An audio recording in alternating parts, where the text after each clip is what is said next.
and so we settle in. You can feel your body beginning to grow heavy in the most pleasant way. In our time together tonight, there is nothing to examine, nothing to understand, only the gentle rhythm of a story. A story of a golden age, on the very edge of twilight. A story about loyalty, and the terrible, terrible price that is sometimes paid for it. As you begin to settle, just one gentle thought. If this space feels like a comfort to you, you might consider a soft tap on the like or subscribe button. But only if that thought feels as effortless as a quiet breath. Your peaceful presence here is thanks enough. And as a final whisper before we begin, I always find a small comfort in knowing where in the world you're listening from. If you feel so inclined, you can leave your city and the time in the comments. It's a quiet way of knowing we're all resting together under the same sky. And so find that gentle darkness in your room, perhaps with a soft blanket pulled a little closer as we begin our slow drift into tonight's tale. Your journey begins on a dusty road, the air thick with the scent of jasmine and roasted chestnuts. The sun is warm on your skin, a lazy, golden sun that seems to have hung in the sky for a generation. This is the Tang Dynasty in the middle of the 8th century, an empire at its absolute shimmering peak. You are walking towards its heart, the greatest city on earth, Chang'an. As you pass through the immense city gates, the world explodes into a kaleidoscope of color and sound. The streets are a river of people. You see merchants from Persia with their exotic wares, monks from India debating philosophy in quiet courtyards, poets arguing over the perfect turn of phrase in crowded tea houses. The air hums with a dozen different languages, a cacophony of life and commerce and art. Silk rustles, bells jingle on the harnesses of magnificent horses, and the smell of noodles and spices is everywhere. This isn't just a capital city, it's the center of the known world, confident and dazzling and impossibly rich. You get the distinct feeling that nothing could ever go wrong here. The foundations of this place feel as solid as the mountains themselves. At the center of it all sits the emperor, Xuanzong. He's an old man now, having ruled for what feels like an eternity. His long reign has been a golden one, a time of unparalleled peace and prosperity. But with age has come a certain detachment. He is more interested in composing music and watching his favorite dancers than he is in border reports or the price of grain. And who could blame him? He has a particular fondness for the arts. In a quiet corner of the palace, you might wander past a walled garden known as the Pear Garden. It's not for growing fruit. It's the first ever state-sponsored musical and theatrical academy. The emperor himself often tutors the hundreds of musicians and performers who live and train here. A strange little fact of history, he is considered the patron deity of Chinese opera because of this. He has created a world so perfect, so cultured, that his only remaining job seems to be to sit back and write poetry about it. He has delegated most of the tedious work of running an empire to his ministers and his favorite generals. This is the very definition of a golden age. But a golden age, you reflect, has a habit of casting long shadows. There is a sense of over-ripeness in the air, like a piece of fruit that is perfect today, but will begin to soften tomorrow. Historians still gently argue about this period, debating whether this was the contented sigh of an empire at peace, or the sleepy yawn of a dragon that had forgotten how to guard its own treasure. The border defenses, once the strongest in the world, are now manned by professional armies, loyal more to their charismatic commanders than to a distant, poetry-obsessed emperor. The intricate tax system that funded all this splendor is beginning to fray at the edges, but you wouldn't know it, walking these streets. All you see is perfection. You see children laughing, shops overflowing with goods, and beautiful pagodas reaching for the sky. The empire feels eternal. As evening falls, you find a spot on the city walls, looking out over the endless rooftops as lanterns begin to flicker on, one by one, like a new constellation being born on the earth. The view is breathtaking, but as a cool breeze drifts in from the north you feel a faint, almost imperceptible shiver. A chill that has nothing to do with the evening air. It's the feeling of a story about to begin. A story that will test the very meaning of loyalty, and will push human beings to a place far beyond the edge of what you can possibly imagine. And it starts with a name whispered in the northern garrisons. A name that, for now, is associated with nothing but charm, strength, and unwavering devotion to the throne. That name you heard on the wind and Lushan is more than just a whisper now. You hear it spoken in the gilded halls of the imperial palace itself. Let's drift inside, past the silk tapestries and the guards in their lacquered armor, into the warmth of a grand banquet. The air is thick with the sweet scent of wine and the sound of lutes. The emperor, Xuanzong, is on his throne, a gentle smile on his face, watching the festivities. And there in the south, he is not what you expect. The courtiers around you are slender, elegant men who move with the grace of calligraphers. An Lushan is not that. He is a mountain of a man, barrel-minus-chested and with a belly of legendary proportions. He is of Sogd, Iron Turkic descent, an outsider who has risen through the military ranks on the northern frontier through a combination of brute force and surprising cunning. He carries himself not like a courtier, but like a soldier, a little too loud. His bows a little too clumsy, and the court loves him for it. They see him as a simple, honest warrior, a refreshing change from their own political games. The emperor beckons him forward. Lushan, he says, his voice fond, show us your dance. And here you witness one of the strangest and most famous scenes of the era. This enormous general, weighing well over 300 pounds, begins to dance. He spins, surprisingly light on his feet, his great belly jiggling in time with the music. It's a whirlwind of motion, a performance of pure, unadulterated showmanship. It's utterly ridiculous, like watching a mountain try to be a spinning top, and the entire court erupts in laughter. The emperor laughs loudest of all. This is An Lushan's genius. He has made himself the court's favorite pet, the big, harmless bear of a man.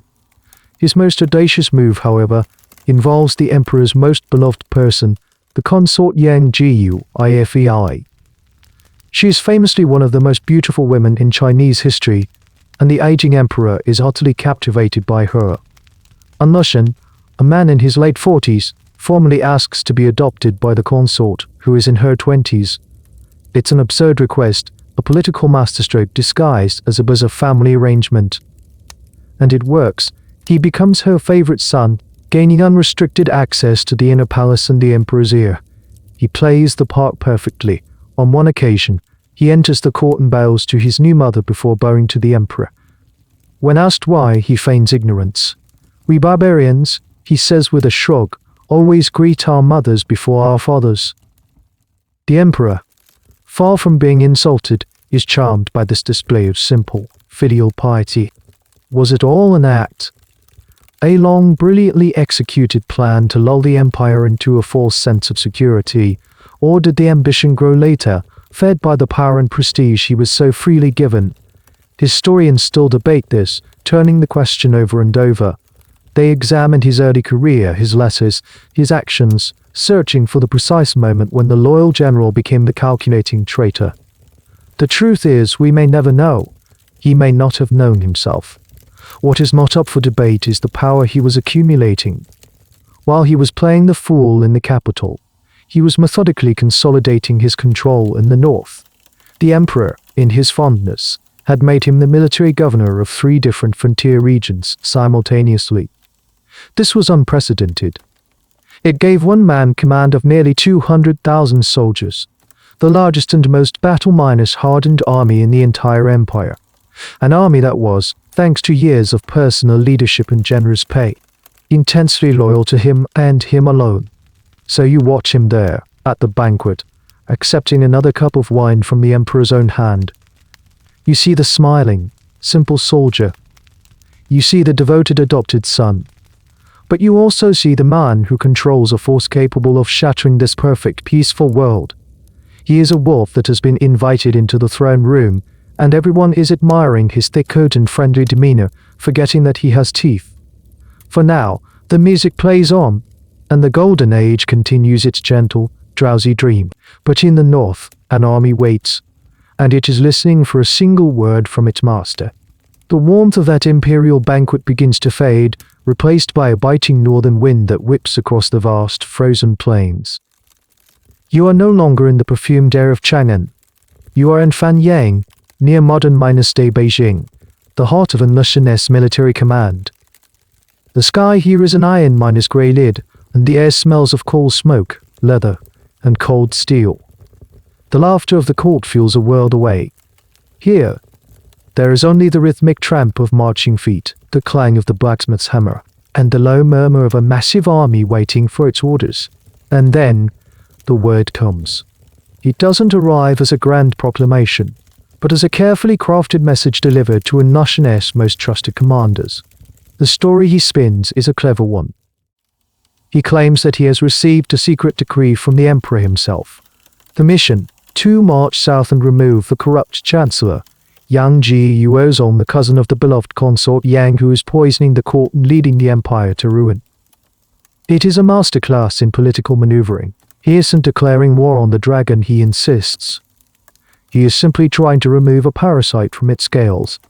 With that justification, the drumbeats begin. Not the gentle rhythmic tapping of the palace musicians, but a deep thunderous pulse that you feel in your bones. It is the sound of an empire turning on itself. One morning in the dead of winter, late in the year 755, the army moves. A force of over 150,000 men begins to march south. It is a river of steel and fur, flowing out of the northern plains, unstoppable. You watch them go, column after column of hardened veterans, men who have spent their lives fighting fierce nomadic tribes on the frontier. They are not the ceremonial guards of the capital, they are the empire's deadliest weapon, and it is now pointed at its own heart. He advances shockingly, terrifyingly fast. How? An Lushan uses the empire's own efficiency against it. The Tang Dynasty had a remarkable communication network, a system of relay stations and horse messengers that could transmit news across vast distances with incredible speed. But An Lushan controlled this network in his own territories. Before he marched, he effectively cut the lines. No news traveled south. The imperial court in Chang'an remained blissfully unaware that the largest army in the land was moving towards them.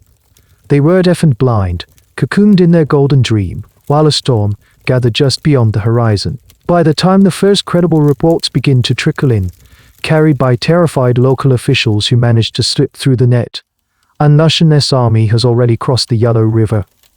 The news is so unbelievable that at first, no one at court knows what to make of it. An Lushan, the emperor's bumbling, dancing, adopted son, rebel. It must be a mistake, a misunderstanding. The chancellor, Yang Xun, assures the emperor that it's nothing more than a rumor. Historians still puzzle over the court's paralysis. Was it arrogance? A complete failure of intelligence? Or did Yang Xun deliberately suppress the news, afraid that it would make him look weak and that he would be blamed for provoking the general? The debate continues in quiet academic halls, but the result was a catastrophic delay. While the court was debating, An Lushan's forces were advancing down the Grand Canal, the great waterway that served as the empire's economic artery. City after city falls, often without a fight. Local garrisons are either too small to resist or sympathetic to the rebels. The illusion of a unified, peaceful empire doesn't just crack, it shatters. The perfect world you walked through in Chang'an is revealed to have been a fragile, beautiful veneer, and underneath it is a brutal reality of ambition, power, and violence. The drumbeat of the rebel army grows louder and louder, a terrifying rhythm that announces the end of an era. The golden age is over. The long, dark night has begun. The shockwave from the north travels faster than the rebel army itself. Panic, a cold and greasy feeling, begins to seep into the provinces that lie in An Lushan's path. The news arrives in a torrent of rumor and terrified dispatches. Magistrates and governors are faced with a stark choice: flee, surrender to the rebels, or try to resist an overwhelming force. Most choose the first two options. The imperial system, so seemingly robust just a few months ago, is crumbling like a sandcastle in the tide. And that's where you find him. Not in a military fortress, not in a grand provincial capital, but in the relatively small, quiet district of Zhenyuan. Here, the local magistrate is a man named Zhang Xun. He is everything An Lushan is not. He is not a brawny frontiersman. He is a scholar. You see him in his study, surrounded by books and ink brushes. A GS in his late 40s, a man of medium height, perhaps a little thin, with the thoughtful eyes of a poet and the long, delicate fingers of a calligrapher. He has spent his life studying the classics, mastering the intricate rules of poetry, and serving in a series of quiet, unremarkable civil posts. War is not his business. His business is justice, administration, and the proper application of Confucian principles. When the news of the rebellion reaches him, he doesn't panic. He gathers his staff in the main hall of the local government office. The room is buzzing with fear. His subordinates are advising him to surrender. It's the sensible thing to do. The rebel army is a juggernaut. Resistance is suicide. Zhang Xun listens patiently, stroking his chin. Then he speaks. His voice isn't loud, but it carries a surprising weight. He talks about loyalty, not as an abstract concept from the books on his shelves, but as a living, breathing duty. A debt owed to the emperor and the dynasty, but has provided peace and order for generations. Surrendering, he argues, is not just a practical choice, it is a moral failure. He then leads them to a temple dedicated to the emperor. In a solemn ceremony, he has everyone prostrate themselves, weeping as they face the direction of the distant capital. He has them swear an oath to resist the rebels to the death. It's pure political theater, but it's incredibly effective. He transforms a moment of panic into a moment of profound emotional commitment. The scholar is rallying his people. His first act is to deal with a local official, a man who is secretly collaborating with An Lushan. Zhang Xun doesn't have the man arrested. Instead, he invites him to the hall for a discussion, as if seeking his counsel. Then, in front of everyone, he calmly lists the evidence of his treason. Before the man can even respond, Zhang Xun has him executed on the spot. It is a shocking, brutal, and calculated act. He is sending a message: this is a new kind of war, and the old rules of courtly etiquette no longer apply. There will be no room for wavering. With his own small district secured, he gathers a small force, a few thousand volunteers and local militiamen. It's a pathetic little army, more of a concerned mob really. They have no experience. Their armor is a mismatched collection of leather and old iron. Their weapons are farming tools and rusty spears. And with this handful of men, Zhang Xun, the scholar minus poet, goes on the offensive. He begins attacking rebel minus held positions, fighting a guerrilla minus style war. It is a startling transformation. One of the most fascinating and little minus known details about Zhang Xun is his mastery of military history. It turns out that while he was studying poetry, he was also obsessively reading the ancient classics of Orchestrates. He was a student of strategy, a man who had fought 1,000 battles in his mind. Now, in the face of a real crisis, the theoretical knowledge becomes terrifyingly practical. He is calm under pressure, brilliant at improvisation, and utterly ruthless when he needs to be. The rebels who expected to roll over these provincial backwaters suddenly find themselves being harassed and outmaneuvered by a small minus-down magistrate who seems to know all their tricks. He is an unexpected snag in their perfectly laid plans, a small, hard stone in the path of the flood. For months, Zhang Xun and his small, scrappy force of volunteers become a persistent thorn in the side of the rebellion. They are a phantom army, striking supply lines, ambushing small detachments, and then melting back into the countryside. But both he and the rebels know this can't last. The rebellion is consolidating its hold on the entire north-eastern plain. They are no longer a marching army, but an occupying power, and they are beginning to turn their attention to mopping up these small pockets of resistance.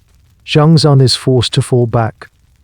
He and his loyal commander Suiyang combine their forces and retreat to a city called Yongqiu. There, they manage to hold out against a rebel siege for a time, but the strategic situation is deteriorating. The rebels are pushing further south, threatening to cut the empire in two. They need a better place to make their stand. A place that truly matters. And that's how you find yourself in Suiyang. At first glance, the city is unimpressive. It's not a mighty fortress like Chang'an, with its towering walls and grand gates. It's a prosperous but fairly ordinary commercial hub. The walls are respectable but not immense. Its garrison is small. To an outside observer, Suiyang seems like just another city on the map, one of dozens that the rebels have already swallowed. But Zhang Xun, the scholar with a head full of maps and history, sees something else. You stand beside him on the city walls, looking not at the horizon, but down. Just south of the city flows a wide, muddy river. It's a branch of the Grand Canal, the single most important waterway in China. This canal is the empire's lifeline. All the wealth of the south, the rice, the silk, the salt, the tax revenue flows up this canal to the beleaguered imperial government, which is now regrouping in a temporary capital. Suiyang sits like a cork in a bottle. As long as it remains in Tang hands, that lifeline, however precarious, stays open. If Suiyang falls, the rebels can sail their forces south, seize the fertile and wealthy heartland of the empire, and cut off the Tang court from its only remaining source of supplies and money. The war would be over in months. So this unremarkable city is suddenly the most important place in the world. It's the linchpin, the fulcrum upon which the entire fate of the Tang Dynasty now rests. Zhang Xun knows this. The rebel commanders know this. The only people who don't seem to fully grasp its importance are the Tang generals in the surrounding regions, who are still squabbling over command and hoarding their resources. When Zhang Xun and his few thousand loyal soldiers arrive, the city-as governor is initially hesitant. The idea of inviting a massive rebel siege seems like madness. But Zhang Xun and his superior, Zhuyuan, who is technically the overall commander, but wisely defers to Zhang Xun's military genius, persuade him. Zhuyuan handles the civil administration, the logistics of rationing on governance, while Zhang Xun takes command of the defense. A little minus-known fact that adds a layer of quiet tragedy to the story is the relationship between these two men. Zhuyuan was the senior official, the one with the higher rank. By all rights, he should have been in command. But he recognized Zhang Xun's superior military talent and voluntarily took on the secondary role. There was no ego, no rivalry. It was a partnership based on mutual respect and a shared, desperate goal, as it was a rare exception to the infighting that plagued the Tang response to the rebellion. So the preparations begin. You watch as the city transforms. The bustling marketplaces grow quiet as food is inventoried and strictly rationed. Blacksmiths work day and night, sharpening swords and forging arrowheads. Citizens are organized into work crews, reinforcing the walls, digging trenches, and carrying supplies. There is a grim, focused energy in the air. Everyone knows what is coming. They can almost hear it in the wind, the distant thunder of a marching army. Zhang Xun, the scholar, moves through the city with a calm, reassuring presence. He inspects the granaries, consults with his engineers, and speaks to the soldiers, his voice never rising, his expression always steady. He has chosen his ground. Here, in this unimportant, or minus important city, he will stop the flood, or he will be washed away with it. The waiting is a strange, suspended time. The city holds its breath. The sky seems to quiet, the days to normal. Children still play in the alleyways, and merchants sweep the front of their shops, but a nervous energy hums beneath the surface of it all. Everyone finds themselves looking towards the north, scanning the horizon for the first sign. And then one morning it appears.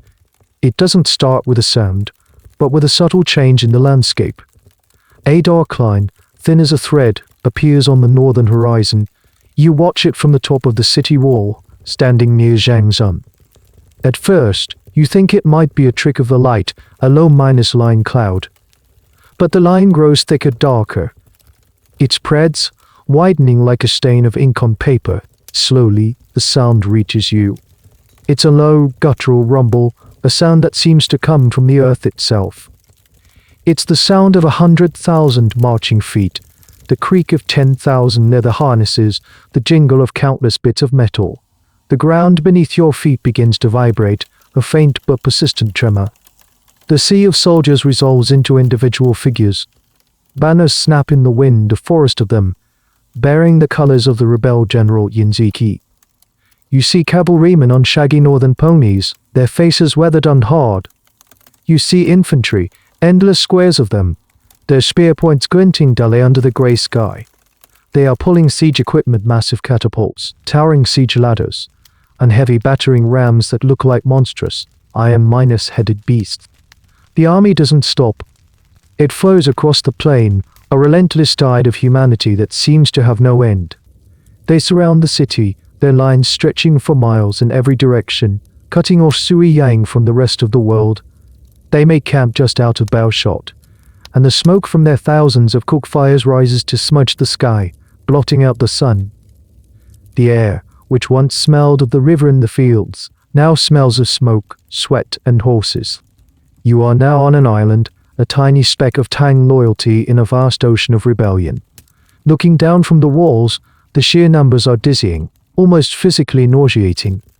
Zhang Xun has, at most, 7,000 defenders against an army that some contemporary accounts, likely with a bit of exaggeration, place at over 130,000. The odds are not just long, they are absurd. It feels less like a battle and more like an execution. Zhang Xun stands beside you, perfectly still. He is not looking at the individual soldiers or the terrifying siege engines. His gaze is fixed on the enemy commanders, easily identifiable by the cluster of banners around their tents. He is studying their movements, the way they deploy their troops, looking for patterns, for weaknesses. To you, it is a terrifying spectacle of raw power. To him, it is a problem to be solved, a complex and deadly game of strategy. One of the fascinating details about siege warfare of this era is the psychological element. The first move isn't an attack, it's an intimidation.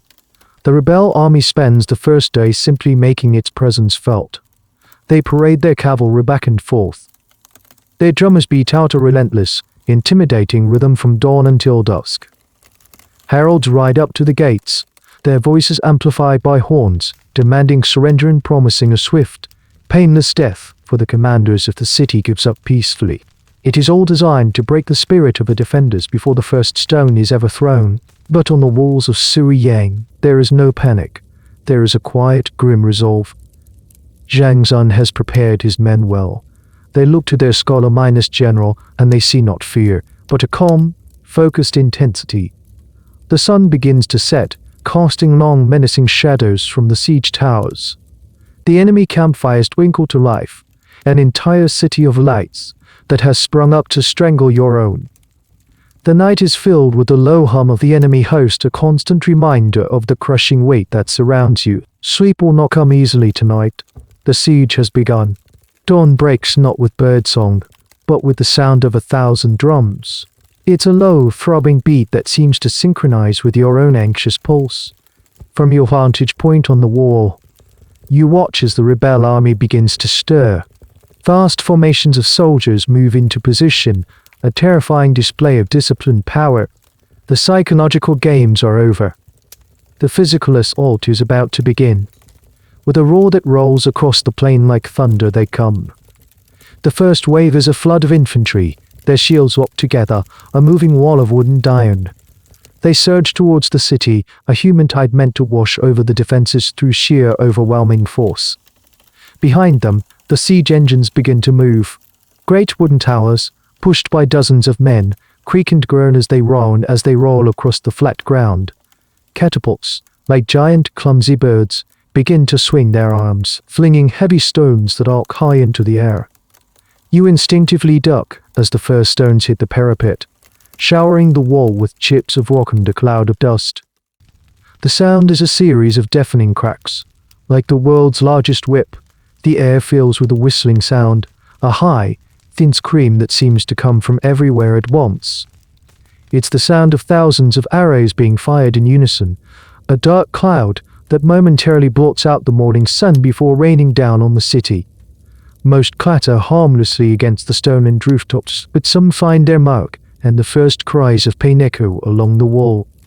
This is the moment where chaos should take over, where panic should break the defenders. But it doesn't. Zhang Xun's voice cuts through the din, not with a shout, but with a series of sharp, clear commands. He moves along the wall, seemingly oblivious to the danger pointing, directing his expression as calm as if he were instructing a student on a point of calligraphy. At his command, the defense becomes a well-manifolded machine. Archers appear at the crenelatians, loose their own arrows in disciplined volleys, and then step back to let another rank take their place. Teams of men stand ready with long, iron-tipped poles. As the first of the massive siege ladders, scrape against the stone, these teams even unison, pushing the ladders away from the wall. You watch them topple backwards with a splintering crash, taking their screaming occupants with them. A siege tower, a wooden monster draped in wet hides to protect it from fire, reaches the wall. A drawbridge slams down from its top level, and rebel shock troops begin to pour across. But Zhang Xun was ready. Men rush forward with prepared bundles of reeds soaked in oil. They toss them onto the bridge in the face of the tower, followed by flaming torches. The wet hides sizzle and smoke, but the oil finds purchase on the dry wood beneath. Becomes a towering inferno, a funeral pyre for the men trapped inside. The fighting rages for hours, a terrible, deafening music of shouts, screams, and the clang of steel. The rebels attack again and again, throwing wave after wave of soldiers at the walls, certain that the tiny garrison must eventually break. But they don't. Every time a section of the wall is threatened, Zhang Xun seems to anticipate it, sending reinforcements to plug the gap just in time. As the sun reaches its peak, the rebel horns sound the retreat. The attacks falter, and the surviving soldiers limp back to their camp, leaving the ground before the walls littered with the debris of their failed assault. A stunned silence falls over the city, broken only by the groans of the wounded and the crackle of the still burning siege tower. Looking at the aftermath, it seems like a miracle. But it wasn't. It was preparation. It was the mind of a scholar applied to the brutal art of war. Later, Tang loyalists would claim that the rebels lost 20,000 men in this first assault. The rebels' own records, of course, are silent on the matter. Historians still debate the true numbers, suspecting the loyalist accounts were inflated to boost morale. But even if the number was a fraction of that, the message was clerical. This city would not fall easily. The first cracks were not in the walls of Suiyang, but in the rebels' assumption of a quick and easy victory. The city breathes a collective sigh of relief, but it's a shallow, temporary breath. The immediate danger has passed, but the victory has come at a cost. In the quiet that follows the failed assault, you walk the walls with Zhang Xun as he conducts his inventory. He isn't looking at the fortifications. He's looking at what was spent, and the most critical expenditure was arrows. The quivers are almost empty. You look into the barrels that held the reserve supply and see nothing but a few lonely shafts at the bottom. The blacksmiths can forge new arrowheads. Yes, and the fletchers can attach feathers, but the straight, seasoned wood needed for the shafts is gone. They have repelled one attack, but they have effectively disarmed themselves in the process. Another assault like the one they just survived would be the end. The rebels would simply walk over them. A cold knot of dread tightens in your stomach. The problem seems unsolvable. Zhang Xun, however, seems unperturbed. That night, he issues a series of very strange orders. He doesn't ask for weapons to be sharpened or walls to be reinforced. He asks for men to gather all the straw they can find and to build dummies, hundreds of them. You watch in the torchlight as your fellow soldiers, confused but obedient, fashion crude minus shapes out of straw, dressing them in bits of old armor and black cloth. Some are probably wondering if the stress has finally caused their brilliant commander to lose his mind. Then comes the next phase of the plan. In the deepest hour of the night, when the moon is hidden behind the clouds, you're on the wall as these straw figures are tied to ropes and slowly, silently lowered over the side. They dangle there in the darkness, looking like a ghostly army descending from the heavens. Drums begin to beat a slow, steady rhythm from within the city, the sound of an attack. The rebel camp, just beyond the edge of the darkness, stirs to life. They have been tricked once by this commander's cleverness. They won't be caught off guard by a surprise night assault. From their watches, their lookouts see the dark shapes descending the walls. They sound the alarm. Assuming a massive sortie is underway, the rebel archers do exactly what Zhang Xun predicted they would do. They unleash a massive, concentrated volley of arrows to break up the attack before it can even form. For several minutes, the air is filled with that terrifying whistling sound you remember from the first assault. But this time, instead of the sickening thud of arrows hitting flesh or the sharp crack of them hitting stone, there is only a soft, satisfying thump as they sink into the straw bodies. It's the sound of the enemy in their panic, delivering a shipment of weapons directly to your doorstep. When the volley finally subsides, the ropes are hauled up. The strong men who were empty return bristling with arrows, looking like giant wooden porcupines. The soldiers on the wall, who had been watching in baffled silence, break into hushed, incredulous laughter. They have just restocked their entire arsenal without firing a single shot of their own. It's a moment of pure, audacious genius. This particular story is so famous, it almost feels like a legend. And, in a way, it is. A very similar tale of using boats and stored armies to borrow arrows is one of the most celebrated episodes in the great historical novel Romance of the Three Kingdoms, attributed to the master strategist Zhu Zhiliang centuries earlier. It seems to be a classic, a greatest hit in the playbook of Chinese military strategy. But Zhang Xun's mind game didn't stop there. A few nights later, he lowered the dummies again. The rebels, having been fooled once, were wary. They fired a few token arrows, but largely ignored the provocation, assuming it was the same trick. But on the third night, Zhang Xun didn't lower dummies. He lowered 500 of his best soldiers, his most elite shock troops. The rebels, now conditioned to believe that anything lowered from the walls at night was a scarecrow, paid no attention.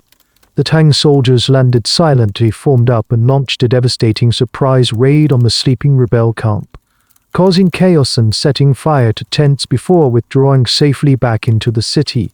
Historians still debate the exact sequence of these events. Was the arrow minus gathering a happy byproduct of a larger psychological game he was playing over several nights? Or was the arrow trick a singular brilliant moment of improvisation? Whatever the exact truth, the result was the same. The quivers of Suiyang were full again. The city was armed. Zhang Xun had not only outfought his enemy, he had thoroughly out-thought them.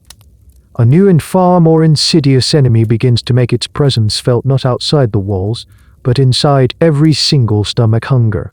The days turn into weeks. The initial fury of the rebellious alt gives way to a grim, grinding stalemate. The rebels, having learned a healthy respect for Zhang Xun's cleverness, stop wasting their men on full-minus frontal attacks. They settle in for a long siege, content to let a more patient and relentless enemy do their work for them. Starvation. They are determined to seal this city, often let it wither like a plant cut off from its roots. At first, the city's resources seem adequate. Zhu Yuan, the civil administrator, has imposed a strict rationing system from day one. You line up with everyone else for your daily portion of grain. It's not much, just enough to keep you on your feet, but it feels like a feast. For a while, there is a sense of communal purpose, of shared sacrifice. We are all in this together, and we will share what we have. But the granaries are not infinite. You watch as the men scooping out the grain start to scrape the wooden bottoms of the massive bins. The piles of rice and millet shrink from small mountains to gentle hills, and then to scattered handfuls. The daily ration gets smaller. The thin gruel you are served becomes more watery.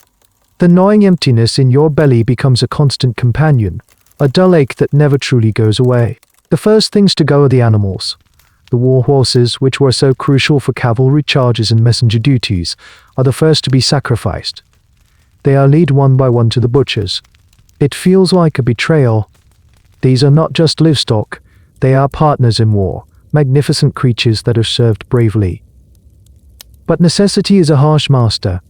The meat is distributed, a precious, short-lived bounty that provides a burst of strength to the weakening soldiers. For a few days, the mood in the city lifts. But the horses are gone all too quickly. The city is scoured for anything else that moves. You join hunting parties that creep through the deserted streets at night, looking for strayed dogs and cats. They, too, end up in the communal cooking pots. You see children setting snares on the rooftops, hoping to catch sparrows or pigeons. Any bird that makes the mistake of landing within the city walls is a bird that will not leave. Then you turn to the things that scurry in the shadows, rats. The city's defenders, the proud soldiers of the Tang, become rat-catchers. You learn to move silently, to wait patiently, to strike quickly. A single rat is a prize, a small morsel of protein in a world that has been stripped bare of it. It's a detail that ancient historians made sure to record, a sign of the defenders' utter desperation. Every source of food, no matter how small or unappetizing, is exhausted. The initial sense of communal spirit begins to fray under the relentless pressure of hunger. You see the signs everywhere. People are slower, their movements lethargic, their eyes larger and more sunken. The cheerful banter on the walls has been replaced by a grim, quiet watchfulness. Tempers are shorter. Small squabbles break out in the food lines. The shared sacrifice is becoming a shared agony. One of the strangest and most debated aspects of the siege is when, precisely, the food ran out. Official Tang histories tend to present a very clear timeline: first grain, then horses, then birds, then rats. But reality is rarely so neat. Historians who study the logistics of ancient warfare suspect the process was much messier. Different food sources likely ran out at different times in different parts of the city. There was probably a period of desperate overlap, where a lucky soldier might have a piece of horse meat, while his neighbor was boiling a leather strap. It's a small academic point, but it reminds you that the neat narratives of history often smooth over a much more chaotic and painful human experience. The city has been stripped of all conventional food. You look around at a world made of stone, wood, and earth, and you begin to wonder, with a cold dread that is even deeper than the hunger in your belly, what comes next.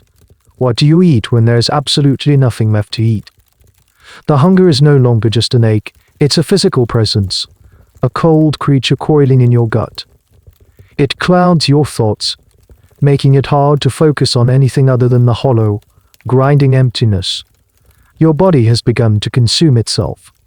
The city, having eaten every living thing that isn't human, now turns its desperate gaze to the inanimate. Everything becomes a potential meal. Everything is assessed for its nutritional value, however minuscule. You join a work crew, but you're not reinforcing walls or sharpening spears. You are stripping bark from the few trees that line the courtyards and public squares.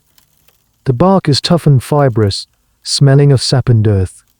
It's taken to the communal kitchens, pounded into a rough powder, and then boiled for hours and hours, trying to break it down into something remotely digestible. The resulting soup is a bitter, gritty sludge that scrapes your throat as you swallow it. But it fills your stomach, tricking your body into a moment's respite from the gnawing pain. When the bark is gone, you move on to the next source. Leather. Every piece of non-essential leather in the city is requisitioned. All drumheads, the harnesses from the long-eaten horses, the scabbards of swords, even the leather trim on armor. You watch as these items, stiff and dry with age, are soaked in water for days to soften them, then boiled endlessly in the great pots. The smell is acrid, like burning hair. The taste is even worse. It's like chewing on a piece of boiled rubber, but you chew it, and you swallow it because it is something. Then comes the paper. Suiyang, as a center of administration and culture, has archives and libraries. Scrolls of poetry, government records, Buddhist scriptures, all of it becomes fodder. The paper, made from wood pulp and fiber, is treated the same way. It's boiled down into a pulpy, tasteless mash. You are literally eating the words of your own civilization, consuming the very records of the world you are trying to defend. There's a grim, painful irony in it that is not lost on you, even in your weakened state. One of the most peculiar and often overlooked details from this stage of the siege comes from the historical records of what was found in the city afterwards. Rescuers found that the soldiers had been making cakes out of a mixture of earth and other materials. It's a detail that modern historians and archaeologists have puzzled over. What kind of earth? Was it a specific type of clay, perhaps kaolin, which is known to be edible in small quantities and can alleviate stomach pains, or was it just dirt, mixed with powdered bark and leather, a desperate attempt to create a solid mass that could be chewed and swallowed? The academic debate is a quiet one, a footnote in the larger tragedy, but it speaks to the incredible, desperate ingenuity of the starving. You see the physical toll this food is taking on everyone. The city is gripped by a collective digestive misery. Your body, not designed to process bark and leather and paper, rebels. Sickness becomes rampant. People grow weaker, not just from lack of nutrition but from the very things they are eating. The streets are quiet, populated by gaunt, slow-minus moving figures who look like ghosts. The effort of climbing the steps to the top of the city wall feels like climbing a mountain. Yet, somehow the defense holds. When the rebels mount probing attacks, testing the walls, the skeletal defenders still find the strength to throw rocks and push away ladders. Their movements are slow, almost dreamlike, but they are driven by a will that seems to exist independently of their failing bodies. It is the will of Zhang bodies. He is everywhere, a gaunt but unwavering presence. He shares the same foul food as his men, his own face growing as hollowed minus out as theirs. But his eyes still burn with that same calm, strategic fire.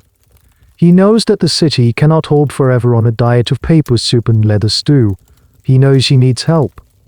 And so he prepares to take his most desperate gamble yet. He is going to try to send a message to the outside world. The plan is born of pure, distilled desperation. The city is an island, and the ocean of rebels surrounding it seems as vast and impassable as ever. No news has gotten in.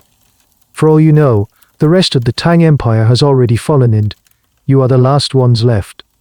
Hope, a far more essential nutrient than grain, is running dangerously low. Zhang Xun knows that a single, unanswered question is halted on the wall. Does anyone out there even know we're still alive?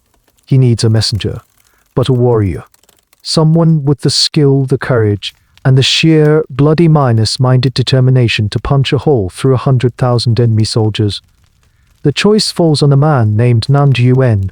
He is one of Zhang Xun's most trusted officers, a formidable archer and a fearless cavalryman. You see him preparing for the mission, a grim and silent ritual, in the dead of night. He is not a large man, but he moves with a coiled energy, a predator's grace that seems impossible in his starved state. He selects his best horse, one of the very few that had been spared for just such a mission, and checks his bow, his arrows, and his short sword. There is no grand speech, no ceremony, just a quiet nod from Zhang Xun and a shared understanding of the impossible odd. The plan for the breakout is simple and brutal. They will use the element of surprise. At the darkest hour before dawn, a small, elite detachment of soldiers will create a diversion at one of the city gates, drawing the attention of the rebel guards. While the fighting is fiercest there, An Lushan and a few dozen hand-picked cavalrymen will burst out of another gate, on the opposite side of the city. You are part of the diversionary force. Your heart hammers against your ribs, a frantic drumbeat against the silence of the night. On a signal, the gate in front of you groans open just enough for you to slip through. You and the others rush out, screaming a war cry that sounds thin and dreary from your starved lungs. The rebel sentries, startled from their sleepy watch, shout the alarm. You engage them in a wild, chaotic melee, your only job to make as much noise and chaos as possible, to be the bright, distracting flame that draws the moths. And in that moment of chaos, you hear it from across the city, the thunder of hooves. It's An Lushan and his riders. They crash out of the southern gate like an arrow fired from a bow, a wedge of desperate courage aimed at the thinnest part of the rebel lines. They are a ghost squadron, moving with shocking speed. The rebels, their attention fixed on your diversion, are caught completely by surprise. You fight on, a desperate, swirling battle in the darkness. You are hopelessly outnumbered, but you are not trying to win. You are trying to buy time, second by precious second. And then you hear the horns of the main rebel camp sounding a general alarm. The element of surprise is over. Your commander gives the signal to fall back. You scramble back through the gate just as it slammed shut and barred behind you, leaving you panting in the sudden, relative quiet of the city. Did he make it? No one knows. From the top of the wall, you can see the distant chaos of the rebel camp, torches moving frantically, shouts carrying on the wind. But of An Lushan and his men there is no sign. Their heavy uncertainty settles over the city. You have just sacrificed some of your best remaining soldiers for a chance, a sliver of a hope that a message for help might now be on its way, the question of whether the gamble has paid off, or simply hastened your own end, is one that will hang in the air for days. And even if An Lushan did break through, an even more terrible question remains: will anyone answer his call? The fate of Suiyang no longer rests in your hands. It now rides on the back of a single, desperate horseman, lost somewhere in the vast, enemy-hell darkness. You now leave the suffocating confines of Suiyang and travel with Nan Juwen. The story splits, and for a moment, you are breathing free air. You feel the wind on your face, the powerful muscles of a horse working beneath you. Nan Juwen and his handful of surviving riders broke through the siege lines in a blur of desperate fighting, a flash of steel and horseflesh in the pre-dawn gloom. They are wounded, exhausted, and running on the last dregs of their adrenaline, but they are out. They ride south, into what should be friendly territory. They are headed for the nearby city of Linwei. The governor there, a man named Helan Jinming, is a powerful Tang official with a large, well-supplied army. He is their best and closest hope. As Nan Juwen rides, he passes through a countryside ravaged by war. Burned out villages, fallow fields, and the gaunt, fearful faces of peasants who have lost everything. The golden age you saw in Changhan feels like a distant, half-remembered dream. When they finally reach the gates of Linhui, they are a ragged, desperate sight. Their armor is dented, their faces are skeletal from months of starvation, and they carry the stench of a besieged city with them. But they carry a message of hope, a story of incredible resistance. Nan Juwen is granted an audience with Governor Helan. You stand in the governor's grand hall, a place of silk banners and polished wood, a world away from the grime and desperation of Suiyang. Governor Helan is a man who is fed, comfortable, and cautious. Nan Juwen, his voice raw with emotion and exhaustion, tells him everything. He describes the siege, the brilliant defense led by Zhang Xun, the city Essen yielding loyalty. He begs for reinforcements. He explains the strategic importance of Suiyang, how it is the only thing preventing the rebellion from sweeping into the rich southern heartlands. He pleads not just for the lives of the defenders, but for the very survival of the Tang Dynasty. Governor Helan listens, stroking his beard. He is impressed. He praises their courage, their loyalty. He calls them heroes. And then he does nothing. He begins to make excuses. The rebels are too numerous, he says. An attack would be too risky. His own position is not entirely secure. It is a cascade of polite, reasonable, and ultimately cowardly evasions. He is a man who is more interested in preserving his own army than in risking it to save another. To add a layer of surreal cruelty to the moment, Governor Helan invites Nan Juwen to a grand feast. You watch in disbelief as tables are brought out, laden with roasted meats, glistening fruits, and jugs of fine wine. The aroma is intoxicating and almost painful assault on the senses of a starving man. Helan wants to honor this hero from the front lines. Nan Juwen sits there, surrounded by food he has not seen in almost a year, and a cold, hard fury builds within him. This is not just a refusal of aid, it is an end feasting in his comfortable mansion while his neighbors are starving to death, just a few miles down the road. Nan Juwen, in a moment that will become legendary, takes a bite of the roasted meat, and then, looking the governor straight in the eye, he weeps. Not with gratitude, but with rage and sorrow. When I left Suiyang, he says, his voice choked with emotion, the soldiers had not tasted grain for over a month. How can I possibly feast when my comrades are eating bark and paper? Then in a gesture of horrifying intensity, he pulls out his dagger. Before anyone can stop him, he slices off one of his own fingers, holds it up, bleeding, and declares that since he cannot feed his hosts with the banquet they deserve, he will offer them his own flesh and blood as proof of his sincerity and desperation. The entire hall is stunned into silence. It is a shocking, desperate act, a warrior's final, brutal argument, but even this changes nothing. Helan is shaken but not moved to action. The plea has failed. This is a cold, hard lesson in the realities of war. Heroism is not always rewarded. Desperate pleas are not always answered. Sometimes, the world is just indifferent. The debate among historians is whether Helan was a coward, a traitor in the making, or a pragmatist who correctly assessed that a relief mission was doomed to fail. The official Tang histories, written by the victors, paint him as a villain, but some modern scholars suggest the situation was more complex, that he was making a difficult military calculation. Either way, for the people in Suiyang, the distinction is meaningless. No help is coming from Lin Wei. There is only one last, desperate hope left. Nanjuan's desperate act of self-mutilation has failed to move the cautious heart of Governor Yilan.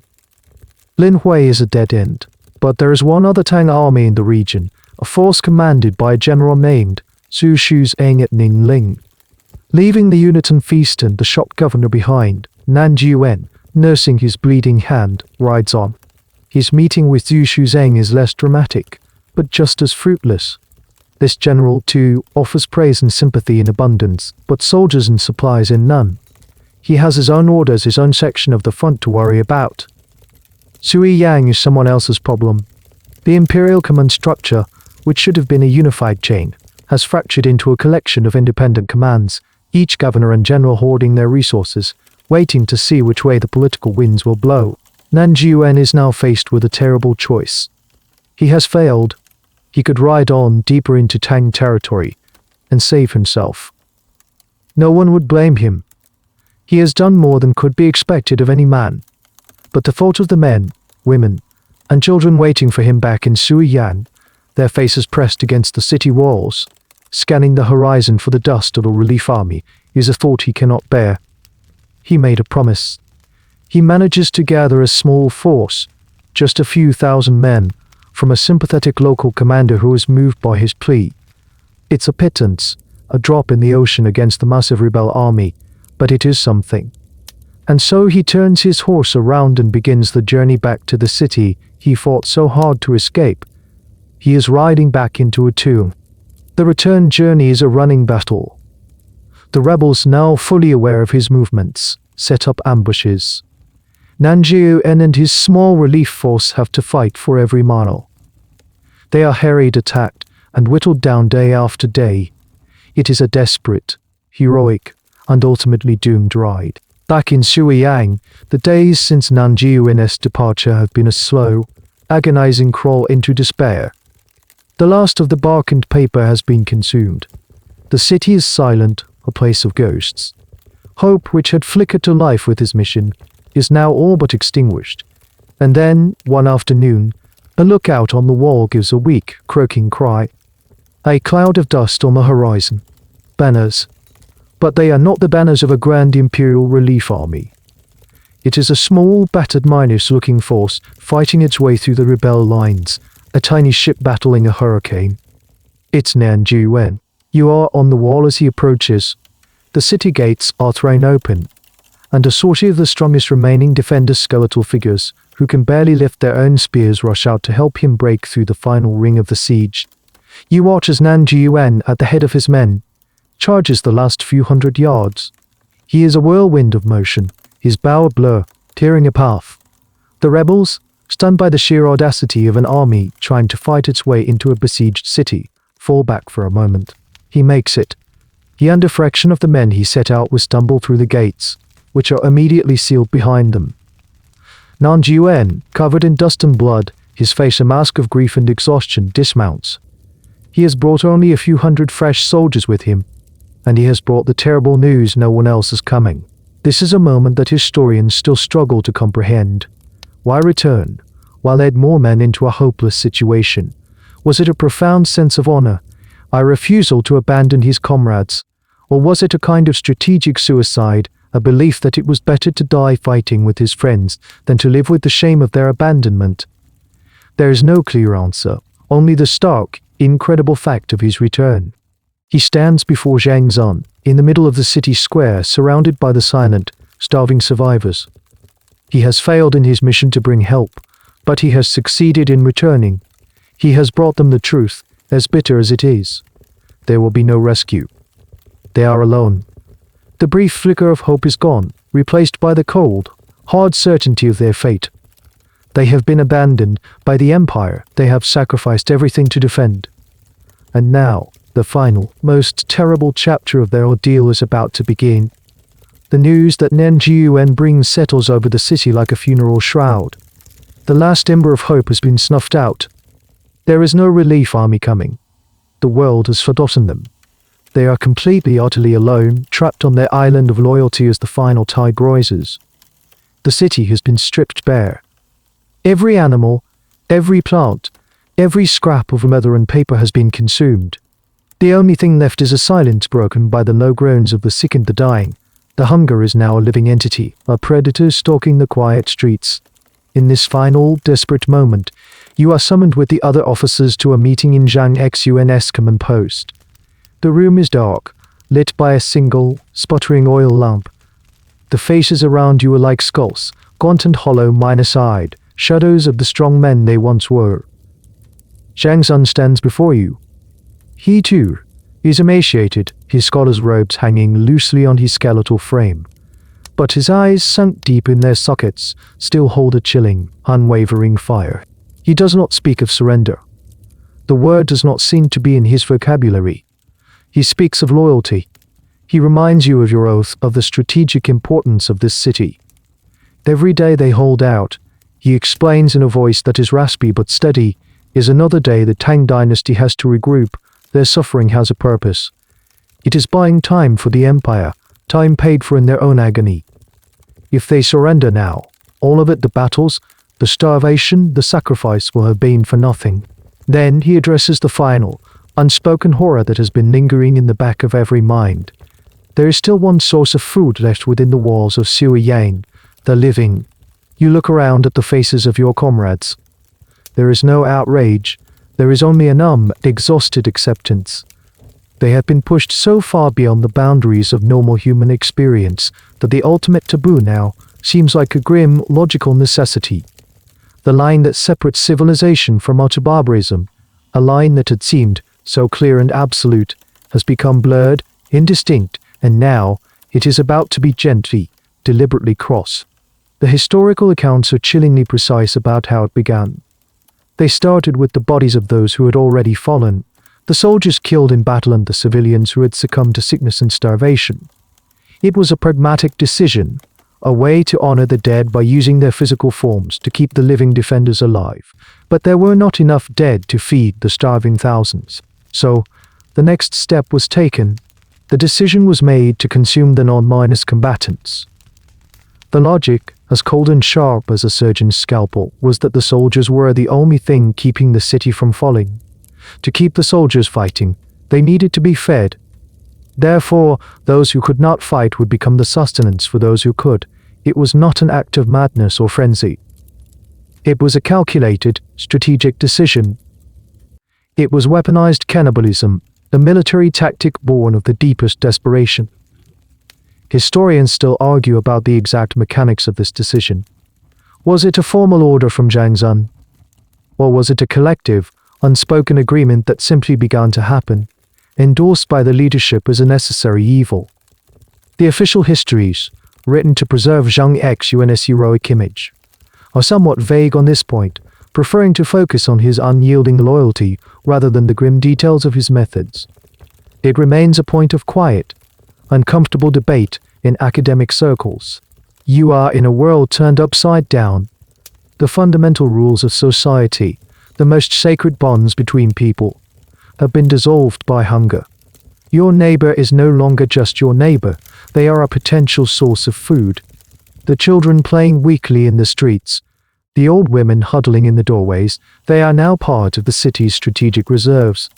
It is a horror that is almost impossible to comprehend. A descent into a nightmare, but with a quiet, orderly, and terrifyingly logical precision. The siege of Suiyang has entered its final, darkest phase. The decision has been made. The line has been crossed. But a quiet, unspoken resistance lingers in the air. It is one thing to accept a terrible necessity in the abstract. It is another to enact it. The soldiers, starving as they are, hesitate. To turn on the very people they have sworn to protect, the women, the children, the elderly, is a step that chills the soul.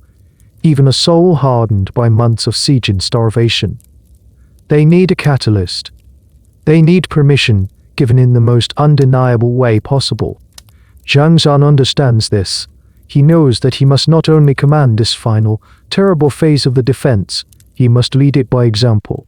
He summons his soldiers to the courtyard of his headquarters. They gather, a silent crowd of skeletal figures, their eyes dull with hunger and despair. Zhang Xun emerges from his quarters. He is not alone. He is leading a woman by the hand. It is his own concubine. The historical records do not even give her a name. She is simply Zhang Xun's concubine, a footnote in his story. But her eyes are wide with a terror that transcends hunger. Zhang Xun addresses his men. His voice is flat, devoid of emotion. He speaks of their shared sacrifice, their duty to the Tang. He tells them he has given everything he has to this defense, his wealth, his energy, his intellect. And now, he says, he will give the last thing he has left to give.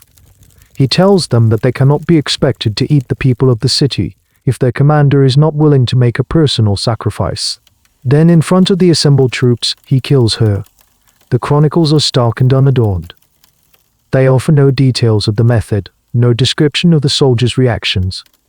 They simply state the fact as cold and hard as a block of ice. He brought out his beloved concubine and said to his troops, "You have been starving for a long time, yet your loyalty is unshaken.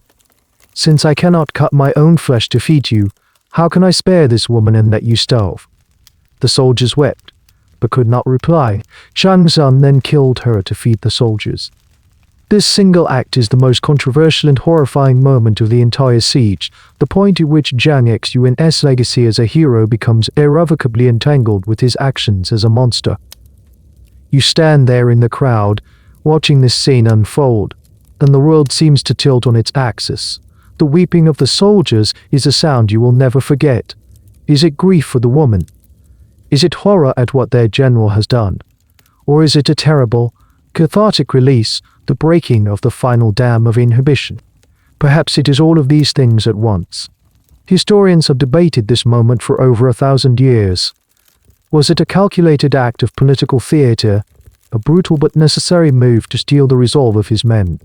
Was it a sign that the relentless pressure had finally broken his mind, pushing him into an act of supreme fanaticism? Or did it even happen at all? Some scholars have suggested the story might be a later embellishment, a piece of dramatic propaganda designed to showcase the absolute, almost inhuman, extent of his loyalty. The official Tang histories, however, present it as fact. It is a moment so extreme that it almost defies belief, yet it is central to the story of Suiyang.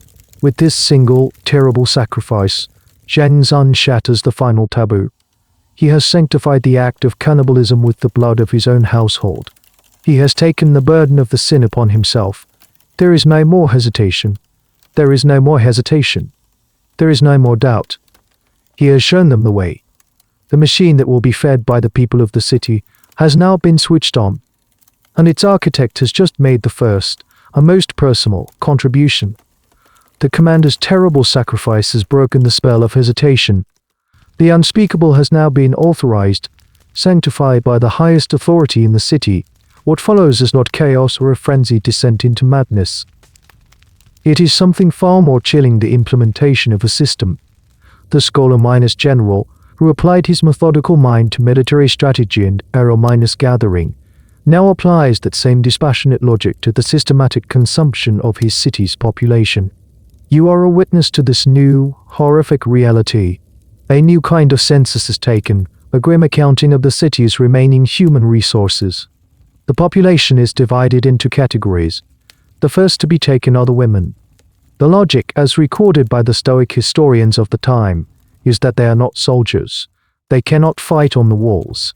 They are, in this brutal new calculus, a resource to be consumed to preserve the fighting strength of the men. After the women who are not part of the city's elite families are gone, they begin to take the elderly men for the same reason. They are too old and weak to contribute to the defense. And then they come for the children. This is the part of the story where the historical chronicles themselves seem to falter, recording the facts with a brevity that speaks of a horror too deep for words. The children of Suiyang are taken to feed the soldiers who are, in theory, protecting them. A world has been created where the survival of the army is the only moral imperative, an imperative that devours every other human consideration. How did it work? The historical sources are sparse on the operational details, perhaps out of a sense of shame or simply because such things were too grim to record. Was there a lottery? Were families forced to give up members? Or did squads of soldiers simply go out into the city with the quota to fill? It's a question that has haunted historians for centuries. A procedural blank space that the imagination rushes to fill with unbearable scenes. Academic debate over the methodology of the Suiyang cannibalism is perhaps the most chilling of all the discussions surrounding the siege. It treats the unimaginable as a problem of logistics. You see the effect on the soldiers. They are no longer just starving men. They are survivors of a different kind, men who have been forced to participate in a rolling atrocity. They eat the food they are given, and with each bite, a part of their own humanity is eroded. The act is purely functional. There is no ritual, no ceremony. The bodies are treated as livestock, a source of meat to fuel the war machine. The flesh is often smoked or cured, to preserve it, a practical consideration that only deepens the horror. Suiyang, the civil governor who had so carefully managed the city's grain supplies, is now managing this final, terrible resource. He and Zhang Xun work in tandem, the two leaders of a city that is consuming itself to stay alive. They are both trapped in the grim logic of their own making. To stop now would be to admit that the thousands already sacrificed have died for nothing. They have to see it through to the end. The rebels outside the walls are aware that something is wrong. The defense is still impossibly stubborn, but the city has fallen eerily silent. There are no more signs of civilian life. They shout taunts over the walls, but the defenders are too weak and hollowed minus out to shout back.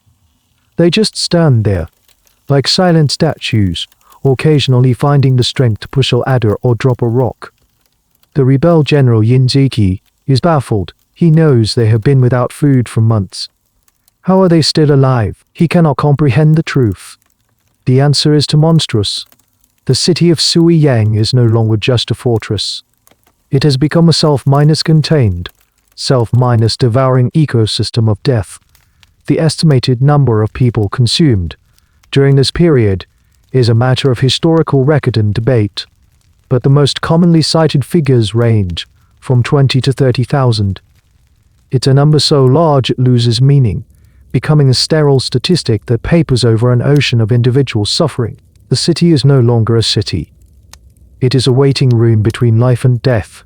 You walk the streets, but they are not the streets you remember. They are silent canyons, laned with sealed doors and shuttered windows. There are no children's games, no merchants calling out their wares, no neighbors gossiping in the afternoon sun. The only sounds are the whistling of the wind through the empty alleyways and, if you listen closely, the low, constant murmur of weeping that seems to seep from the very stones of the houses. The living and the dead share the same space. The survivors are too weak to bury the bodies of those who have succumbed to sickness or starvation. They lie where they fall, in their homes and the streets. The air is thick with a sweet, cloying smell that you try not to breathe too deeply.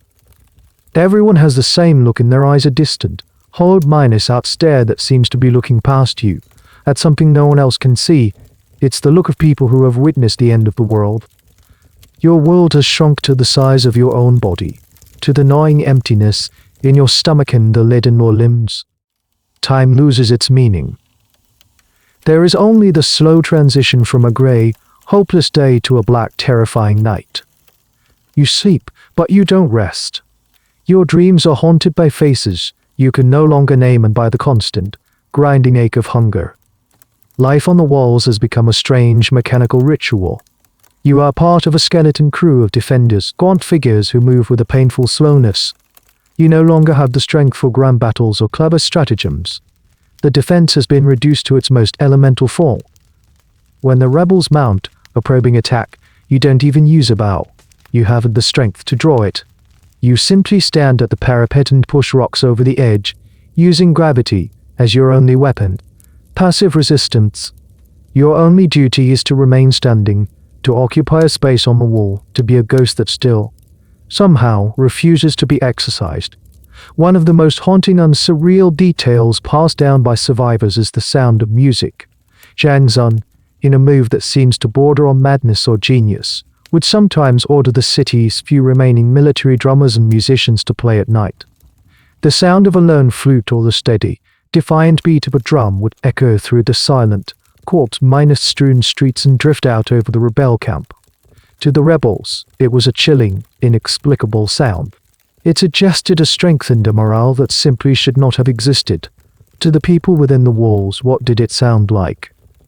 Was it a comfort, a reminder of a world that still had music and order, or was it a kind of psychological torture? A beautiful sound in a hideous world, a melody played at a funeral. Historians who study the psychology of warfare still ponder this act, seeing in it Zhang Xun's unshakable understanding of the importance of morale, even at the very edge of the abyss. You see Zhang Xun moving through this city of ghosts, and he seems like the ghost minus and minus chief. He is as thin and weak as everyone else, yet he is animated by an inner fire that simply will not go out. He knows every defender by name. He speaks to them in a low voice, offering a word of encouragement, a reminder of their oath. He is no longer just a commander, he is a high priest, presiding over a city-sized ritual of mass sacrifice. His belief in the righteousness of his cause is absolute, a single point of light in an infinite darkness. It is this belief that keeps the city's heart beating, however faintly. The siege has now lasted for the better part of a year. The city is a tomb, but it is a tomb that has not yet surrendered. You look at your own hands, and they are like a stranger's, thin and bony, with skin like dry paper. You are a shadow, a whisper of a man, but you are still alive. And as long as you are alive, the rebels cannot pass. The city has been eaten, but it has not been defeated. The long, agonizing stalemate is about to be broken. Outside the walls, there has been a change. The rebel general, Yin Ziki, after months of fruitless siege, has finally been replaced. The supreme commander of the rebel forces, An Lushan's son and successor, has grown impatient. He sends a new general to take command, a man known for his ruthlessness and his skill in siege warfare. With him come fresh troops, new equipment, and a renewed determination to finally crush this impossibly stubborn city. You see the activity from the walls. The rebel camp, which had become a relatively static presence, is once again a hive of activity. New, larger siege towers are being constructed. Massive catapults are being wheeled into position, far more formidable than the ones you faced in the early days of the siege. There is a new energy in the enemy lines, a sense of purpose that you haven't seen in months. The final act is about to begin. The attack, when it comes, is overwhelming. It is not a probe or a test. It is a full minor-scale, final assault, designed to shatter the city's defenses through sheer, brutal force. The drums beat a frantic, thunderous rhythm. The rebel war cries are a single, deafening roar. A rain of heavy stones much larger than before smashes into the city walls. Entire sections of the parapet, which have stood for centuries, crumble and collapse into rubble. Clouds of arrows, thicker than you have ever seen, hiss through the air. The new siege towers, bristling with soldiers, roll towards the walls like unstoppable juggernauts. On the walls, there is almost no one left to resist. You and a few hundred other defenders, the last able-bodied men in a city of tens of thousands, stand to meet the tide. You are no longer soldiers, you are walking skeletons. You have no arrows to shoot, no spears to throw. Your only weapons are the loose stones from the crumbling walls and the last, flickering embers of your will to fight. You stand shoulder to shoulder with your comrades, a thin, wavering line of ghosts. You watch as the siege ladders scrape against the stone. You see the faces of the enemy soldiers as they climb, their faces healthy, fed, and filled with a mixture of awe and pity at the sight of you. You push, you heave, you fight with a strength that you did not know you still possessed, a final, convulsive burst of energy from a body that has nothing left, but it's not enough. It can't be. There are simply too many of them. For every ladder you push away, 3 more take its place. A siege tower slams against the wall, its drawbridge crashing down. Rebel soldiers, screaming and brandishing their swords, pour onto the ramparts. The fighting dissolves into a series of desperate, individual struggles. A strange, otherworldly calm descends upon you. The fear is gone, replaced by a profound, almost peaceful exhaustion. You fight in a dreamlike state, your movements slow, your mind detached. You are simply a body, going through the motions of combat, a machine running on its last fumes. One of the most poignant, undebated details of the final assault is the role of Zhang Xun himself. Some accounts say he was in the thick of the fighting, a skeletal dervish, cutting down enemy soldiers until he was finally overwhelmed. Other, perhaps more realistic accounts state that he was simply too weak from starvation to fight effectively and was captured early on. It is a point of historical contention, a final argument over the physical capabilities of a man who had pushed his body far beyond any known limit of endurance. The line breaks. The rebels are on the walls in overwhelming numbers. They swarm down into the city, a flood of steel and fury. The defense of Suiyang, which had held for an incredible 10 months, is finally irrevocably broken. The last 400 souls who had stood on the walls are about to meet their fate. The breach is not a single event, it's a dam breaking. The torrent of rebel soldiers pouring over the walls is overwhelming. The brief, frantic resistance on the ramparts sputters and dies out, not with a bang but with a weary collective sigh. You are pushed back, overwhelmed, disarmed. There is no strength left to fight. The long defense is over in a matter of minutes. Now, you see the fall of your city from a new perspective, that of the victors. The rebel soldiers, fresh and well fed, swarm into the streets. Their initial shouts of victory and triumph echo strangely in the unnatural quiet. They are expecting a city. They are expecting resistance in the alleyways, civilians to capture, houses to loot, wealth to plunder. They find none of it. What they find is a ghost town. They move deeper into the city, and their triumphant shouts become confused murmurs, then fall into an awed, horrified silence. The streets are empty, save for the unburied dead. The doors of the houses are all shut, but behind them there is no life. The air is heavy, thick with a smell that catches in the back of your throat. A smell that campfires and leather harnesses could never quite mask from a distance. Now, they are inside it, and it is suffocating. This is the great, strange anti-minus climax of the siege. The rebels have won, but their victory feels hollow, even profane. It's like conquering a graveyard. They were prepared for a fight, not for this profound and unsettling emptiness. They were told they were liberating a city from a fanatical commander. Instead, they feel like intruders in a vast open tomb. They find you and the other survivors. You are rounded up in the main square, a pathetic assembly of living skeletons. The rebels stare at you, their expressions a mixture of pity, disgust, and a kind of fearful respect. You are the ghosts who have haunted them from the walls for 10 long months, and now, seeing you up close, they can't seem to reconcile your terrifying reputation with your pitiful physical state. Your faces are masked, of bone wrapped in parchment. You do not look like soldiers. You look like a delegation from the land of the dead. How many of you are there? The number that the official history is settled on, the number that has echoed down through the centuries, is 400. Out of a city that once held a population of perhaps 60,000, and a garrison of 7,000, only 400 are left alive when the walls are breached. Historians still gently pick at this number. Was it exactly 400? Or was that just the count of men still able to hold a weapon? How many non-minus combatants, if any, were left? It is likely a rounded number, a neat symbolic figure to stand for the utter devastation. But whether it was 300 or 500, the truth it represents is the same: the city has been almost entirely erased.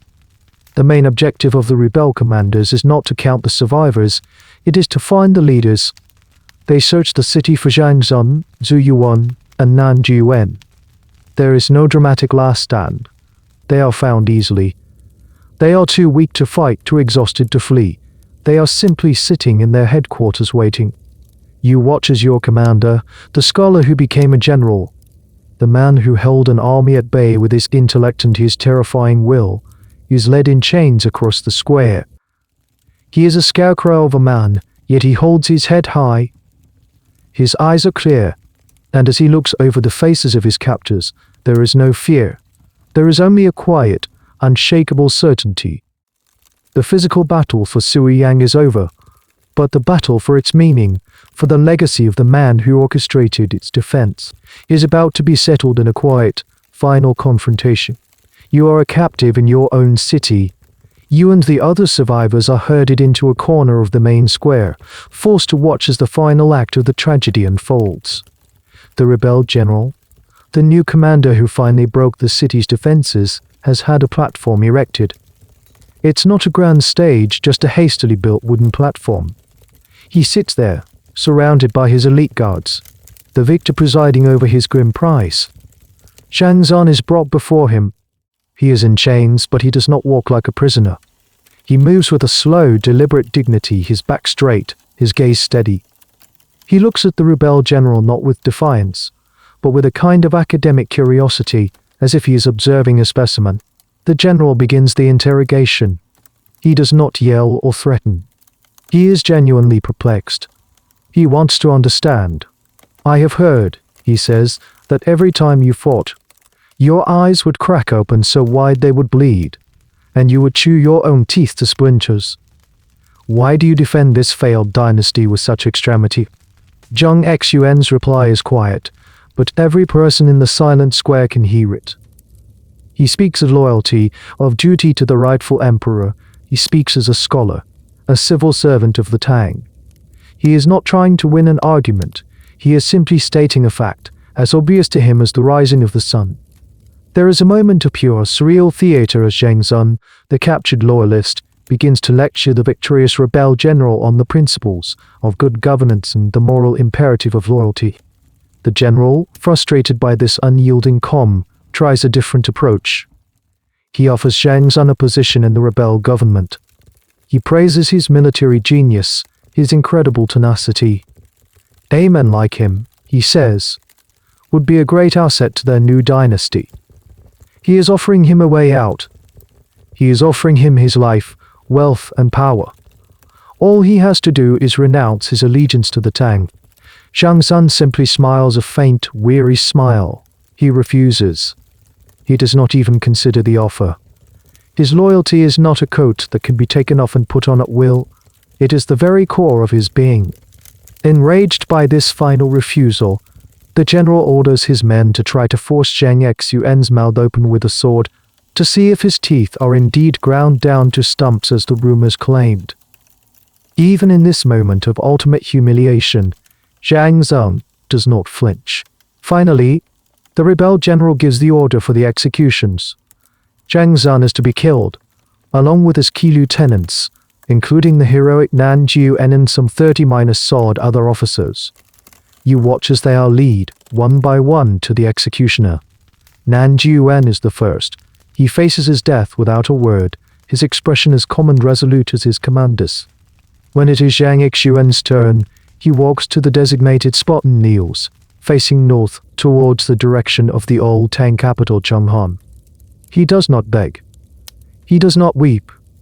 The historical accounts, written by his admirers, claim that his final words were a quiet affirmation of his faith. "My lord, I have done all I could for the dynasty. I have no more to give." It is a strangely quiet end for a man whose story was so full of sound and fury. He dies not in the heat of battle, but in a cold, almost bureaucratic execution. The scholar minus general, the hero, the monster, the man who held a city for 10 months through sheer force of will, is gone. His body lies in the dust of the city he sacrificed everything to defend. The exact nature of his death is, like so many other details, a subject of some historical debate. Did he really give that perfect final speech? Or is it a piece of hagiography, a beautiful, heroic end scripted for him by later historians? It's impossible to know for sure, but what is certain is that he was executed, and that he died refusing to compromise his loyalty. In that final, defiant act, he cemented his own legend, ensuring that the story of Suiyang would not be remembered as a story of defeat, but as the ultimate story of loyalty. The executions are over. The architects of the impossible defense are dead. A strange, exhausted quiet settles over the ruins of Suiyang. The rebel army, having achieved its objective, is now an occupying force in a city of ghosts. Their victory feels strangely like a defeat. They have captured a strategic point on the map, but they have also unleashed a story, a legend of loyalty so extreme it is almost terrifying. Just a few days after the city falls, the world outside, which had been so indifferent for so long, finally moves. A massive Tang army, under the command of a general who had been cautiously gathering his forces for months, finally advances. Hearing of the fall of Suiyang, they attacked the rebel occupiers. The rebels, exhausted from the long siege and demoralized by their ghoulish prize, are quickly defeated and forced to abandon the city. And so you are liberated. The banners of the Tang once again fly over the shuttered walls of Suiyang. The relief army marches into the city, and what they find will haunt the official court records for generations. You see the faces of these fresh soldiers, men from the prosperous south who have not known true hardship in this war. You see the horror dawn in their eyes as they take in the reality of what happened here. They find the evidence of the systematic cannibalism. They find the cooking pots still holding the remnants of their last terrible meals. They find the survivors, the few hundred of you who are left, and they recoil, not out of malice, but out of a profound, instinctual shock at what you have become. You are living evidence of a truth so dark that the human mind struggles to accept it. The news travels back to the temporary imperial capital.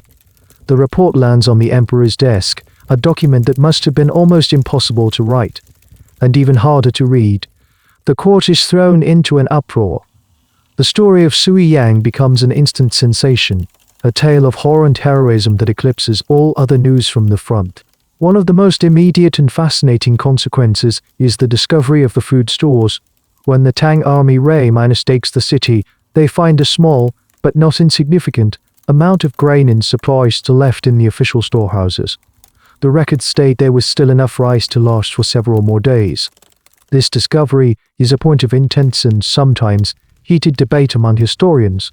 Why would Zhang Xun resort to cannibalism when there was still grain left? Several theories have been proposed. The most cynical view is that the historical record is simply wrong, a piece of anti-Zhang Xun propaganda written by his rivals.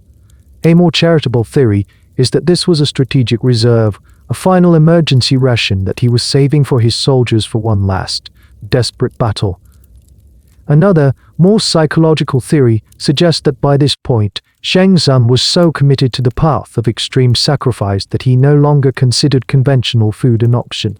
The ritual of cannibalism had become part of the city's identity, a testament to its suffering and loyalty.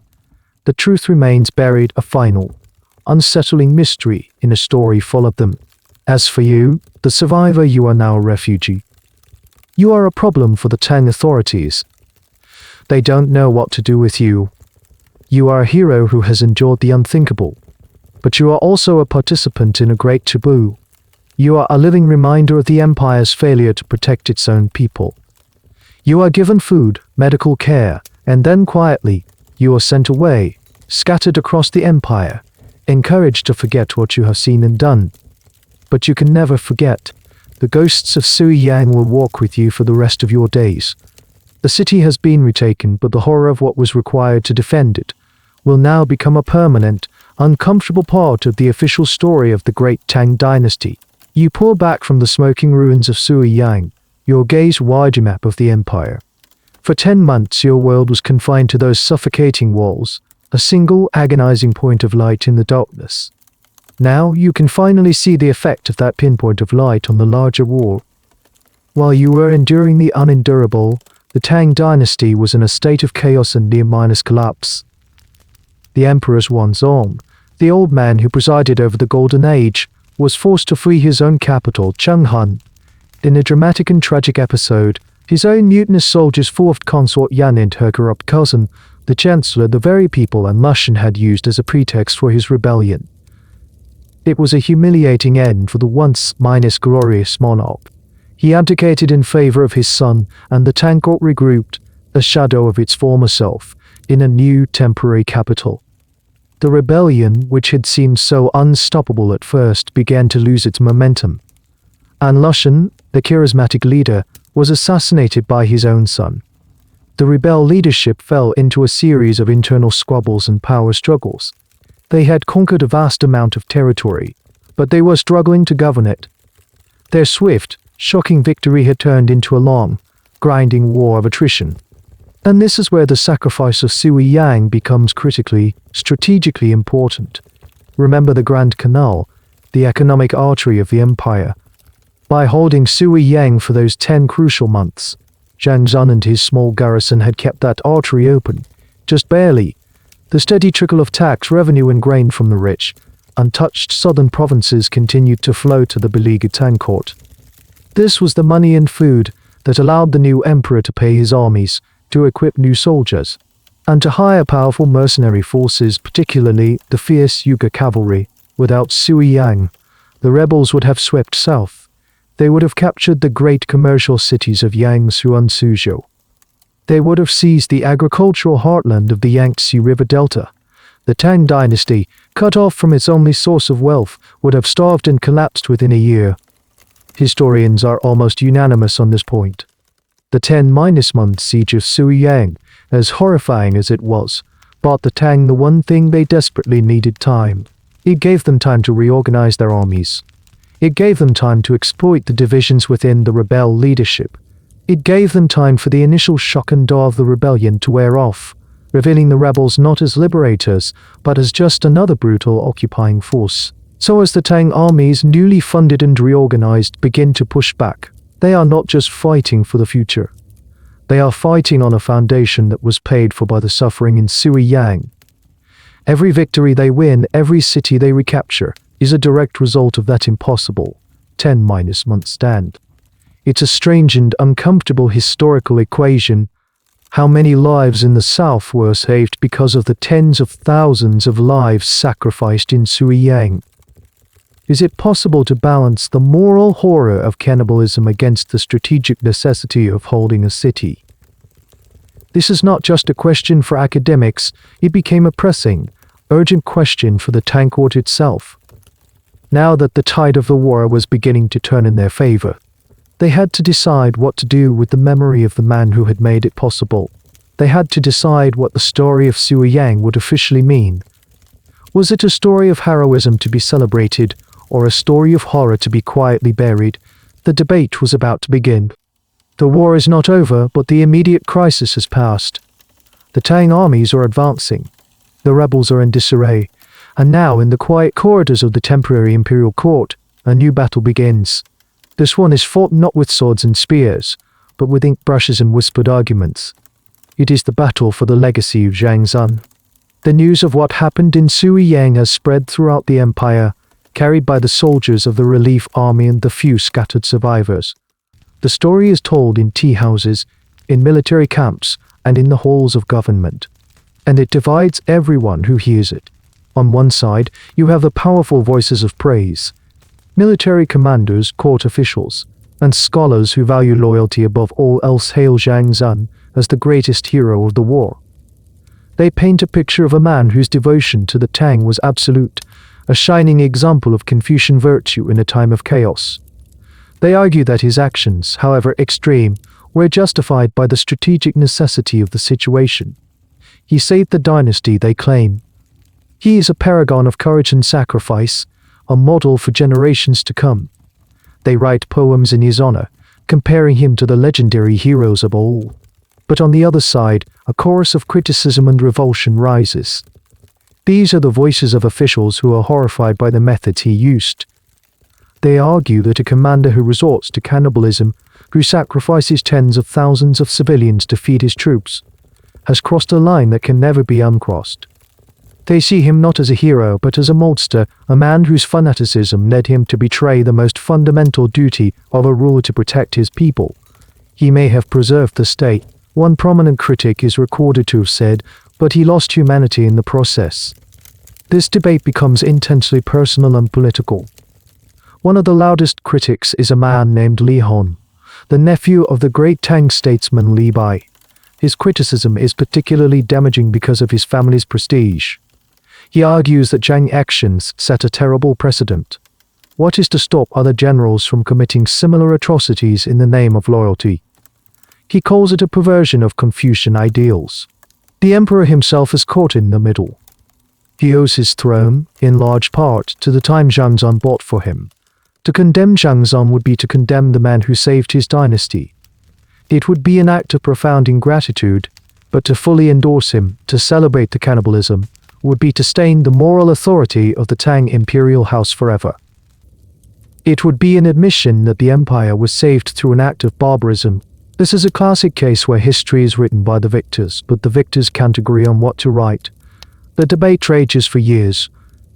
Memorials are submitted to the throne, some demanding that Zhang Xun be posthumously promoted and honored with a state funeral, others demanding that he be condemned as a tyrant. It is a debate that touches upon the very soul of their civilization. What are the limits of loyalty? Is there a point where virtue, taken to an extreme, becomes a vice? Is it better to be a failed state that retains its humanity, or a surviving state that has sacrificed it? For years, the court equivocates. They offer vague praise for Zhang Xun's loyalty while remaining silent on the more unsavory details. The official histories are carefully worded, balancing the praise with a subtle acknowledgement of the controversy. It is a masterful piece of political fence-sitting. But as time goes on, and the horrors of the war begin to fade into memory, one side of the argument begins to gain a clear advantage. The strategic importance of his sacrifice begins to outweigh the moral horror of his methods. The state needed a hero, and the story of Zhang Xun with a Liting was the best one they had. The process of turning the monster into a saint was about to begin. The ink had barely dried on the official histories with their carefully chosen words and their delicately balanced praise, when something strange began to happen. The story of Zhang Xun escaped. It slipped out of the controlled environment of the imperial court and into the vast, messy, and unpredictable world of popular memory. And there, a strange and potent alchemy began to work on it. The process started with the emperor's official verdict. After years of debate, the Tang court, needing a powerful symbol of loyalty to help stitch the wounded empire back together, came down firmly on the side of heroism. Zhang Xun was showered with posthumous titles. His sons were given prestigious positions in the government. His name, along with those of Suiyang and An Lushan, was entered into the official Temple of Martyrs, to be honored alongside the greatest heroes in the dynasty's history. He was the state's final word. He was a saint of the state. But something more organic was happening on the ground, particularly in the regions he had defended. Here, the story was not an abstract debate about the limits of Confucian ethics. It was a lived memory. The people he remembered the terror of the rebel occupation. They remembered the chaos and the destruction that followed in An Lushan's wake. For them, Zhang Xun was not the man who oversaw horror inside the walls of Suiyang. He was the man who had stood on those walls and said, "You shall not pass." He was the shield. And so the story began to change its sharpest, most by time and retelling. The cannibalism was not forgotten, but it was refrained. But an act of brutality, but an act of ultimate tragic sacrifice. In the popular imagination, the 30,000 who were consumed were not victims. They were willing martyrs who gave their bodies to fuel the city's spirit of resistance. Zhang Xun's concubine was no longer a tragic, nameless figure. She became a heroine who willingly offered her life to inspire the troops. The story was being polished, turned from a jagged stone of historical fact into a smooth, luminous pearl of legend. This process culminates in the most surreal chapter of Zhang Xun's legacy. You find yourself, centuries later, walking into a temple. The air is thick with the sweet, heavy scent of sandalwood incense. It's a local temple, bustling with worshippers, and there, on the main altar, sits the presiding deity. It is a statue of Zhang Xun. His face is no longer gaunt and haunted. It is stern, powerful, and divine, painted in rich colors with a long black beard that flows down his chest. He is dressed not as a scholar, but as a celestial general holding a sword. This is not the man who starved on the walls of Suiyang. This is a god. Over the centuries, hundreds of temples were built in his honor.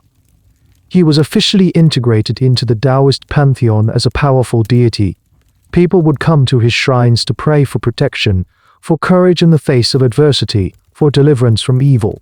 He became a guardian, a divine protector against chaos and invasion. This is the great, lingering paradox of Suiyang. How does a society deify a man responsible for the systematic consumption of 30,000 people? Historians and sociologists are fascinated by this question.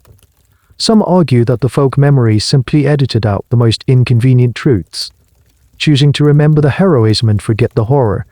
Others propose a more complex theory that the act of cannibalism itself was mythologized, transformed into a kind of terrible, sacred communion. By partaking in this ultimate sacrifice, Zhang Xun took the sin of the city upon himself, becoming a kind of scapegoat deity who absorbed the darkness in order to save the light. It is a testament to the incredible human capacity to reshape memory, to find meaning and even divinity in the most traumatic of events. So you stand in the quiet of the temple, watching a woman light a stick of incense and bow deeply before the statue. She's not praying to a man who oversaw a historical atrocity. She is praying to a symbol of ultimate protection, a power that stands against the darkness. The ghost on the walls of Suiyang and the god on the altar are two entirely different beings, and the long, strange journey between the two is a story all its own. And so we return for one last moment to that quiet, dusty plain. The temple bells fade. The incense smoke dissolves.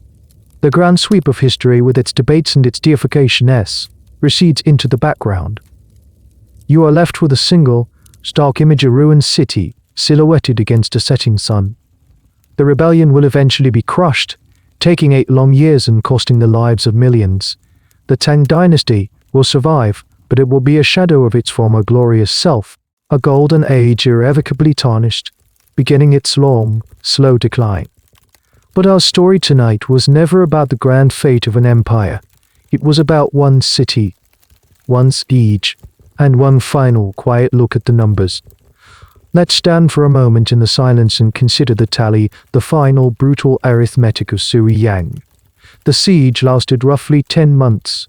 On the first day, the city held a garrison of around 7,000 soldiers and a civilian population estimated to be somewhere around 60,000.